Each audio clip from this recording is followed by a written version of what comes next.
Everybody, welcome to Fight Network's Downtown Studios. John Ramdeen and Robin Black with you, chatting about the UFC going down this weekend on network television, a 115-pound battle as Paige VanZant takes on 115 pounds? Yes. 115 pounds. Takes on Small. Michelle Waterson. Well, they're all small.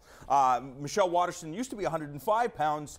Now in the UFC, of course, fighting at 115 pounds. Very, very experienced. One thing that we've learned about Paige VanZant, I know a lot of people, they look at her blonde hair, they see her on Dancing with the Stars, they think she's one thing.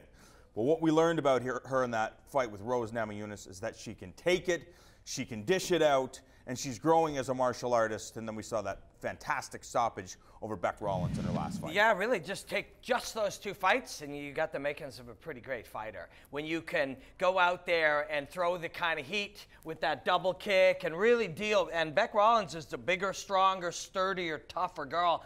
And she handled that well, and it was beautiful and smooth, and she was so comfortable in that fight. So you see that. And then you do put it together with that Rose fight, and you see those things that you can't learn. You know, when somebody's in there pounding on you for 15, 20, 22, 25 minutes, and you just keep getting pushed down, beaten up, and you never become pessimistic in the moments. Because as soon as you become pessimistic, you start to tell yourself stories of failure and doubt and not being able to do anything, it's over. You tell yourself those and you make an agreement with yourself to believe them. That's just human nature. She never did that. And so those two things together, just those two fights, only those two fights, you see what a special fighter she is. Michelle Waterson got the job done in her UFC debut, taking out to Angela Magana. When you look at her background, coming from the world of karate, the karate hottie, her nickname, working with Greg Jackson, do you believe that they're trying to do this experiment that we're seeing from Stephen Wonderboy Thompson, Conor McGregor, with the Michelle Waterson based on her background? Well, Mr. Jackson and Mr. Winklejohn can go to Miss Waterson and say, why don't we fight the way that Miss Holm fought fought Ronda Rousey? We've got somebody. Yes, Paige looked very good on the feet and is getting better and better and smoother and smoother. She's so young. She's able to learn so much.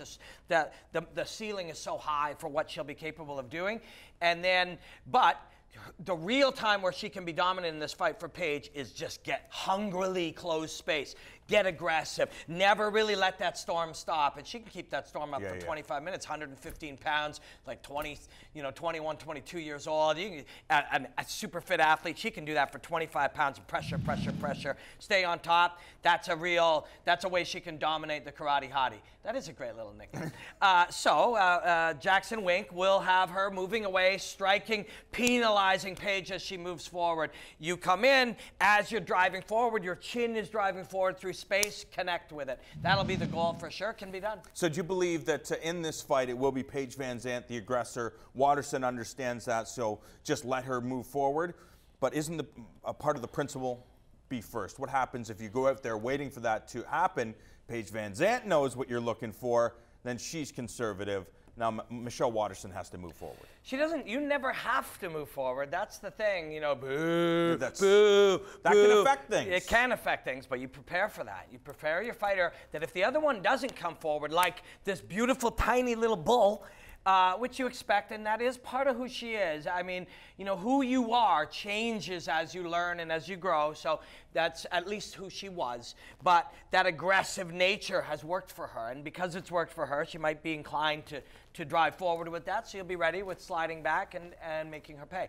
If she doesn't move forward, boo, boo, and everybody starts booing, you just deal with it and see, she's the popular one. She's the one that everybody's looking at. She's the one who may feel the pressure to perform, so wait it out. What do you believe the future is for Paige VanZant? We're looking at Team Alpha Male. The show is in Sacramento. It's the swan song for Uriah Faber, a guy that helped Paige VanZant achieve some of the things that she's achieved thus far in her mixed martial arts career.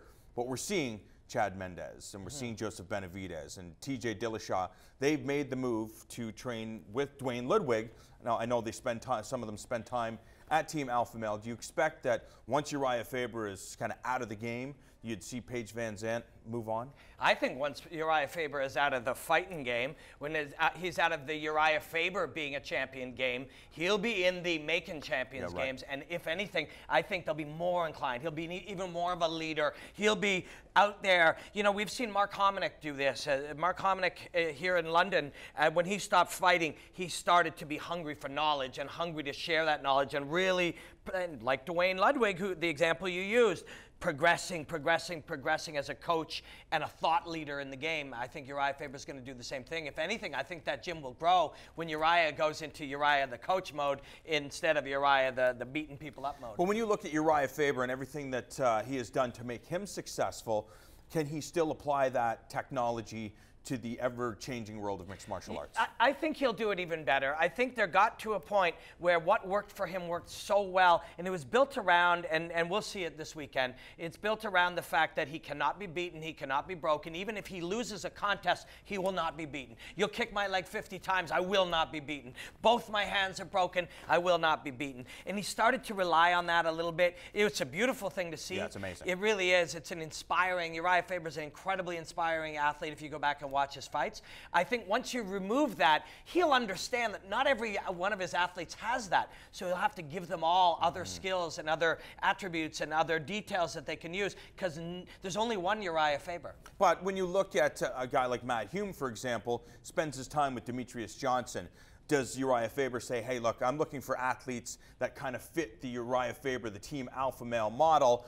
Paige VanZant is one of those athletes. She is. That, you know, just those, again, those two last fights. Before that, it was like, well, she's young, she's really aggressive, and she never lets up, and that's great, and she's very pretty, and that's very marketable, and she's got star power. Then we saw those two fights, and we're like, oh, she also has that tenaciousness, that incredible toughness, and now that smooth skill as well. Oh, this is the real thing. I get it. All the action goes down on network television this weekend. Michelle Waterson taking on Paige VanZant in the main event.